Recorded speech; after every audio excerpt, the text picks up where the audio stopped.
Hello students, welcome back to our YouTube channel. So students, ఈ రోజు ఈ video ఎవరికంటే ఎవరైతే 18th మే రోజున ఎకనామిక్స్ సప్లీ మరి ఇంప్రూవ్మెంట్స్ ఎగ్జామ్ రాస్తారో వాళ్ళకైతే ఈ వీడియో అనేది వన్ స్టాప్ సొల్యూషన్. నేను మీకు మీ ఎగ్జామ్ లో వచ్చే క్వశ్చన్స్ అయితే బ్లూ ప్రింట్ అనేది మీకైతే నేను క్వశ్చన్స్ అలాంగ్ విత్ ఆన్సర్స్ అయితే మీకు ప్రొవైడ్ చేస్తాను. And also along with explanations కూడా నేను మీకు అర్థమయ్యేటట్టుగా ఈజీ మెథడ్ గా చెప్తాను. మీకు వేరే బుక్ చదివే ఏం అవసరం లేదు. జస్ట్ ఫస్ట్ వీడియో వచ్చేసి మీకైతే long answer questions then short question ఉంటుంది. సెకండ్ వీడియో వచ్చేసి షార్ట్ ఆన్సర్ క్వశ్చన్స్ ఉంటుంది. థర్డ్ వీడియో వచ్చేసి వెరీ షార్ట్ ఆన్సర్ క్వశ్చన్స్ ఉంటుంది. సో ఈ 3 వీడియోస్ చూసుకుంటే చాలు, మీరు పాస్ కాదు, మీరైతే అవుట్ ఆఫ్ 100 85 to 90 మార్క్స్ ఈజీగా స్కోర్ చేయవచ్చు. స్టూడెంట్స్, మనకు లాంగ్ ఆన్సర్ క్వశ్చన్ సిరీస్ వచ్చేసి నేను మీకు టోటల్ 4 క్వశ్చన్స్ అయితే ఎక్స్ప్లెయిన్ చేస్తాను.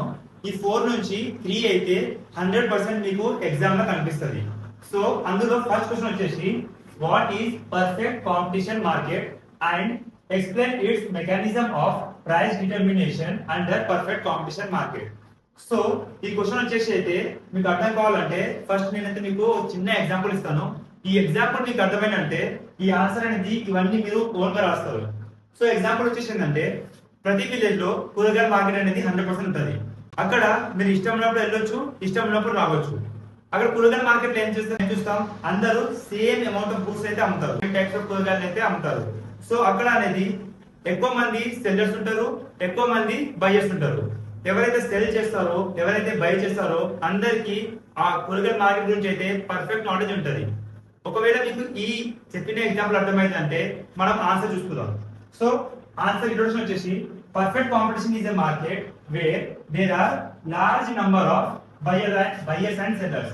ఇంతకు చెప్పా కదా, అక్కడ ఎక్కువ మంది సెల్లర్స్ ఉంటారు, ఎక్కువ మంది బయర్స్ ఉంటారు. ఇంకోటి ఇన్ దిస్ మార్కెట్ అంటే ఈ మార్కెట్ లో there is a free entry and free exit. దీని మీనింగ్ ఏంటి, నువ్వు ఆ మార్కెట్ లో ఎప్పుడన్నా పోవచ్చు, ఎప్పుడన్నా రావచ్చు, అక్కడ నీకు ఆపేటోడు ఎవరు ఉండరు. Next and homogeneous goods are to be sold. Homogeneous goods అంటే ఏంటంటే ఒకటే మార్కెట్ లో సేమ్ టైప్ ఆఫ్ గూడ్స్ ని అమ్మడం ఏమంటామంటే హోమోజీనియస్ గూడ్స్ అంటాము. Next there will be perfect knowledge of the market to both buyers and sellers. ఎవరైతే market లో అమ్ముతారో, ఎవరైతే మార్కెట్ లో కొంటారో, అంటే ఎవరైతే అమ్ముతారో, ఎవరైతే కొనడానికి వెళ్తారో అందరికి మార్కెట్ గురించి పర్ఫెక్ట్ నాలెడ్జ్ ఉంటది. ఇవే క్యారెక్టరిస్టిక్స్ కలుపుకుంటే మనము పర్ఫెక్ట్ కాంపిటీషన్ మార్కెట్ అంటాము. సో ఏదైతే మనం ప్యాసేజ్ రాసినామో ఈ సేమ్ పాయింట్స్ అయితే మనం ఇక్కడ పాయింట్స్ వైజ్ రాసినాము. ఇక్కడ రాయడానికి ఏమనిపిస్తుంది అంటే చూడడానికి మంచి అనిపిస్తుంది, ఇంకోటి మీకు ఆన్సర్ షీట్ లో పేపర్ కూడా నిండుతుంది. సో చూడండి క్యారెక్టరిస్టిక్స్ వచ్చేసి first large number of buyers and sellers, already ఇక్కడ డిస్కస్ చేసినాం. సెకండ్ గూడ్స్ ఆర్ హోమోజీనియస్, చూడండి ఇక్కడ homogeneous goods are to be sold. Third free entry and free exit, చూడండి ఇక్కడ there is a free entry and free exit. And last వచ్చేసి perfect knowledge of the market. So last point చూసుకోండి, there will be a perfect knowledge of the market to both buyers and sellers. So next వచ్చేసి mechanism of price determination. దీని meaning ఏంటంటే మనం market వెళ్ళి ఏదైతే వస్తువు కొంటామో ఆ యొక్క వస్తువు ప్రైస్ ఎవరు డిసైడ్ చేస్తారు, ఎలా డిసైడ్ చేస్తారు అనేది మెకానిజం ఆఫ్ ప్రైస్ డిటర్మినేషన్.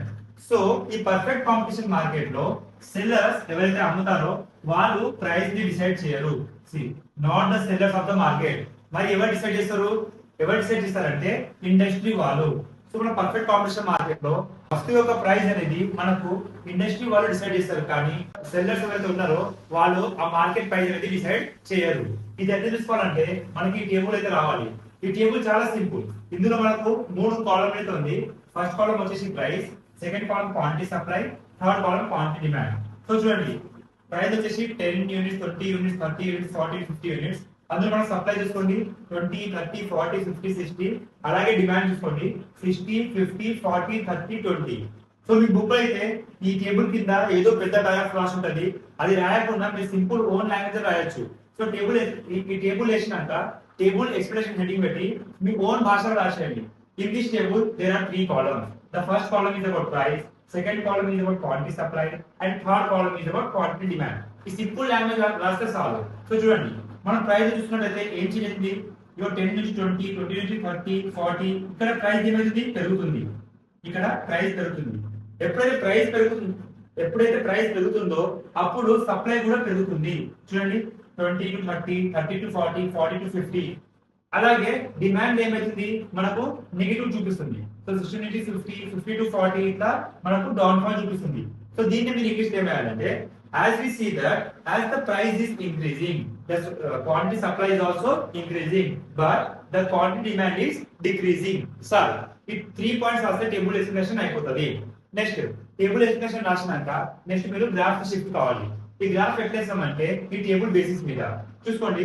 మనకు గ్రాఫ్ లో 2 యాక్సిస్ ఉంటది. ఒకటి x యాక్సిస్, సెకండ్ అనేది y యాక్సిస్.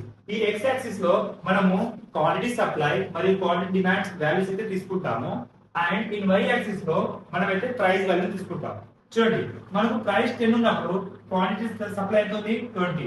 చూడండి మనకు ప్రైస్ 10 ఉన్నప్పుడు క్వాంటిటీ సప్లై ఎంత 20. సో ఇట్లా సెకండ్ ప్రైస్ 20 ఉన్నప్పుడు క్వాంటిటీ సప్లై 30.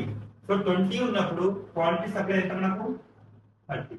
మీకు ఎగ్జామ్ లో గ్రాఫ్ షీట్ ఉంటుంది, లేకపోతే ఆన్సర్ షీట్ ఈజీ చేయొచ్చు. మీకు ఇంకా ఆన్సర్ షీట్ లో లైన్స్ ఉంటుంది కాబట్టి ఇంకా సింపుల్ మంచి డ్రా చేయొచ్చు. నెక్స్ట్ ప్రైస్ 30 వచ్చేసినాక మన క్వాంటిటీ సప్లై ఎంత 40. 30 వచ్చినప్పుడు మనకు క్వాంటిటీ సప్లై 40. అలానే 40 అంటే 50, 50 వచ్చి 60. సో 40 మనకు 50, 50 వచ్చేసి 60. ఇది మనకు ఏం curve quantity supply curve. So చూసుకోండి ఈ పాయింట్స్ ని యాడ్ చేసేయండి.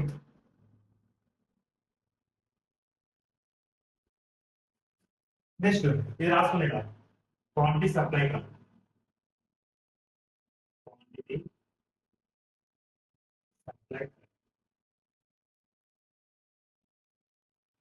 అలానే ఇప్పుడు ఎక్కడైతే మనం క్వాంటిటీ సప్లై చేసినామో అలానే మనం క్వాంటిటీ డిమాండ్ కర్వ్ కూడా గీయాలి. సేమ్ మనం ప్రైస్ ని క్వాంటిటీ డిమాండ్ తోటి రిలేషన్ పెట్టాలి. చూడండి ప్రైస్ 10 ఉన్నప్పుడు క్వాంటిటీ డిమాండ్ ఎంత ఉంది 60 ఉంది. నేనైతే బ్లూ మార్గం చేస్తున్నాను. చూడండి ప్రైస్ 10 ఉన్నప్పుడు డిమాండ్ ఎంత ఉంది 60. ఈ పాయింట్. అలానే ప్రైస్ 20 ఉన్నప్పుడు డిమాండ్ 50. ప్రైస్ 20 ఉన్నప్పుడు డిమాండ్ ఎంత ఉంది 50 ఉంది. సేమ్ ప్రైస్ 30 ఉన్నప్పుడు డిమాండ్ 40 ఉంటుంది. 30 ఉన్నప్పుడు డిమాండ్ 40 ఉంటుంది. అలానే 40 ఉన్నప్పుడు డిమాండ్ 30, 50 ఉన్నప్పుడు డిమాండ్ 20. సో 40 ఉన్నప్పుడు డిమాండ్ 30, 50 ఉన్నప్పుడు డిమాండ్ 20. సో యా దీని కర్వ్ చూసుకున్నట్లయితే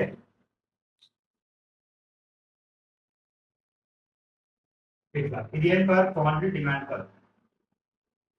క్వాంటిటీ డిమాండ్ కర్వ్. ఇప్పుడు చూసుకున్నట్లయితే ఎక్కడైతే క్వాంటిటీ డిమాండ్ కర్వ్ మరియు క్వాంటిటీ సప్లై కర్వ్ ఇక్కడ మీట్ అవుతుందో ఈ పాయింట్ ఏమంటే మనము ఈక్విలిబ్రియం అంటాం. ఏమంటామంటే ఈక్విలిబ్రియం అంటాం. అంటే ఈ పాయింట్ వచ్చేసరికి మనకు సప్లై అనేది డిమాండ్ తోటి ఈక్వల్ అవుతుంది కాబట్టి దీన్ని మనము ఈక్విలిబ్రియం పాయింట్ అనేది అంటాము. చూసుకోండి ఈ 30 గా వస్తే మనకు సప్లై కూడా 40 ఉంది, డిమాండ్ కూడా 40 ఉంది.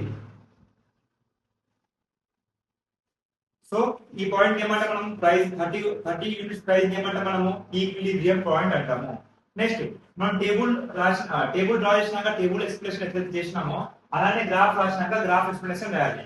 సేమ్ మీ ఓన్ లాంగ్వేజ్ రాయాలి. మీ బుక్ చదివే అవసరం లేదు. చూడండి ఎందుకు ఎంత రాయాలంటే 0 to x axis is about supply and demand, 0 to y axis is about price.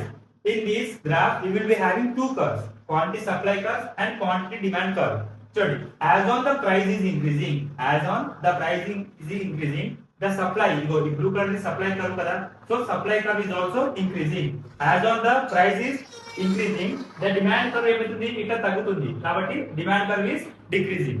So అంతే ఇట్లా మీరు ఓన్ గా రాసుకుంటే చాలు. మీకు అవుట్ ఆఫ్ 10 మార్క్స్ అయితే గ్యారెంటీగా పడుతుంది.